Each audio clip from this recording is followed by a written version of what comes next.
Horror कहानियां थी। अगली मौत किसकी? संजीव अपने दोस्तों राघव और प्रतीक के साथ बियर बार में बैठकर बियर पी रहा था। संजीव आज बहुत खुश लग रहा था। अरे यार, आज की पार्टी में तो मजा आ गया। तुम दोनों दोस्तों के साथ तो मेरी जिंदगी इतनी अच्छी है कि क्या बताऊं कितनी अच्छी है। अरे भाई, अब दोस्ती की है तो जीना मरना सब साथ में। हाँ अरे अरे यार सुनो, जल्दी से एक बियर और ऑर्डर करते हैं ना, एक आखिरी, और उसके बाद ये जश्न यहीं खत्म हो जाएगा। अरे हाँ हाँ, क्यों नहीं। वेटर, जल्दी से 2 बियर की बोतल लेकर आओ। आज मेरे दोस्तों को जश्न मनाना है, क्यों? इतने में वहां पर एक बहुत सुंदर लड़की छोटे छोटे कपड़े पहनकर हाथ में बियर की बोतल लेकर उसके पास आती है। ये लीजिए, आपने बियर ऑर्डर की थी ना, मैं लेकर आ गई। क्या बात है यार, इस बार की वेटर तो बड़ी सुंदर है। अब बियर लेकर आई हो तो अपने हाथों से ही पिला दो ना। हाँ हाँ, क्यों नहीं, जैसा आप बोलोगे मैं वैसा ही करूँगी। क्या बात है यार, अब तो लगता है रोज यहीं आना पड़ेगा। उसके बाद वो लड़की उन तीनों को बियर सर्व कर देती है। पार्टी करने के बाद वो तीनों अपने अपने घर जाते हैं। प्रतीक संजीव और राघव को उनके घर छोड़कर जैसे ही अकेला अपनी कार में आकर बैठता है तो अचानक उसे एहसास होता है जैसे उसकी कार की पीछे वाली सीट पर कोई बैठा हुआ है। वो तुरंत पीछे मुड़कर देखता है। तुम यहाँ क्या कर रही हो? और तुम मेरी कार में कब आई? अरे तुम तो बार में वेटर थी ना। बस ऐसे ही मेरा दिल कर रहा था आपके साथ आपके घर चलने का, इसलिए मैं आपके साथ चली आई। अरे लेकिन तुम मेरी कार में आई कब? अभी कुछ देर पहले तो यहाँ पर मेरे दोस्त बैठे हुए थे। प्रतीक के इतना बोलते ही उस लड़के का चेहरा खतरनाक तरीके से बदल जाता है। उसकी आंखें पत्थर की तरह सफेद और पूरे शरीर पर नीली नीली नसें उभर आती है। गाड़ी चलाओ, पूरी स्पीड में चलाओ, और अगर तुमने गाड़ी रोकने की कोशिश भी की तो मुझसे बुरा कोई नहीं होगा। डर की वजह से प्रतीक के पसीने छूटने लगते हैं। उसका शरीर बुरी तरह से कांप रहा था। प्रतीक बिना कुछ सोचे समझे कार को फुल स्पीड से चलाना शुरू करता है। चलते चलते वो शहर से दूर एक पहाड़ी पर पहुंच जाता है और सामने अब सिर्फ पहाड़ी का किनारा दिख रहा है, जिसे देख प्रतीक घबराकर अचानक से कार को ब्रेक लगाता है।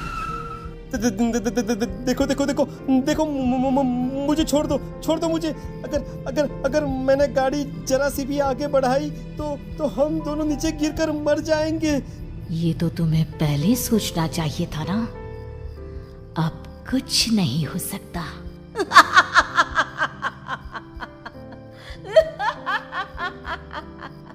छोड़ दो मुझे।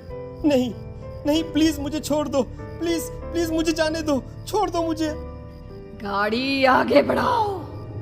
और तभी अचानक से बिना प्रतीक के स्टार्ट किए उनकी कार आगे बढ़ती है और गहरी खाई में गिर जाती है। उसकी चीखने की आवाजें चारों तरफ सुनाई देती है।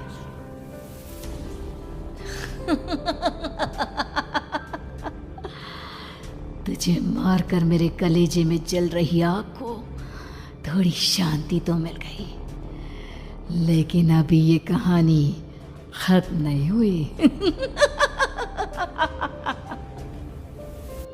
और फिर अगले दिन राघव और संजीव को पता चलता है कि प्रतीक की पहाड़ी से नीचे गिरकर मौत हो गई।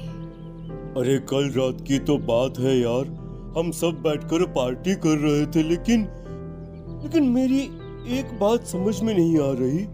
राघव शहर से इतना बाहर उस पहाड़ी पर इतनी रात को क्या करने गया था? अरे यार, वही सोचकर तो मैं भी परेशान हूँ। हम दोनों को छोड़ने के बाद तो वो सीधा अपने घर जाने वाला था, और वो आत्महत्या क्यों करेगा भाई? कल रात तक वो कितना खुश था, हमारे साथ सेलिब्रेट कर रहा था। हाँ, लेकिन पुलिस ने तो यही कहा है कि प्रतीक ने अपनी कार को जानबूझकर पहाड़ी से नीचे गिरा दिया और आत्महत्या कर ली। अरे यार, संजीव मेरी तो कुछ भी समझ में नहीं आ रहा है। चल ठीक है, अब मैं अपने घर जाता हूँ। Okay bye. राघव अपने घर में अकेला था। दोपहर का वक्त था। तभी दरवाजे की घंटी बजी। कौन है?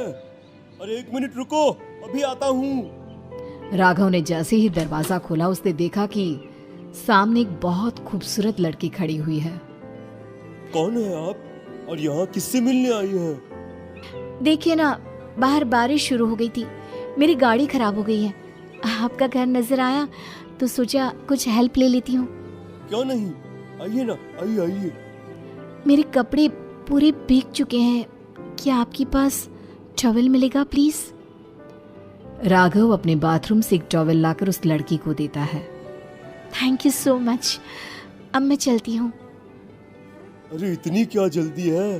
आप चाहे तो बारिश रुकने तक यहाँ पर रुक सकती हैं। हाँ। लड़की ने पलटकर राघव की तरफ देखा। नहीं, मुझे जाना होगा, मेरा काम बाकी है।